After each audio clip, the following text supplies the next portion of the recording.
Center Toshkentga kelganman, bolamni olib kelganman. Farzandimni Nodira Turg'unovnaga konsultatsiyaga olib kelganimda, bolamda umuman nutq tushuncha bo'lmagan. Konsultatsiyadan keyin menga bitta muolajalar yozib berganlar.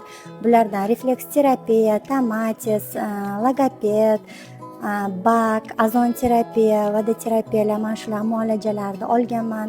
Dorilarini hammasini o'z vaqtida qilganman. Birinchi kursdan keyin bolamda bir ikkita so'zlar paydo bo'lishni boshlagan, tushuncha bo'lishni boshladi. Uchinchi kursdan keyin bolamda to'liq nutqi rivojlandi. Biz mana hozir 6-kursga keldik. 6-kursni oldik. Bolam bog'chaga boradi. Insonlar bilan muloqot qiladi.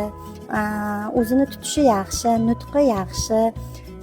Center Toshkentdagi barcha xodimlari, Nargiza Anvarovna, logoped Zuhra, tomatisdagi Ilnora, administrator, kassa, registratura barcha xodimlari juda ham xushmuomala. Men bularga umrim oxirigacha minnatdorchilik bildiraman, chunki bolamda juda ham o'zgarish katta. Kim o'zini bolasini olib kelmoqchi bo'lsa, ikkilamasdan bemalol olib kelishinglarni tavsiya qilaman.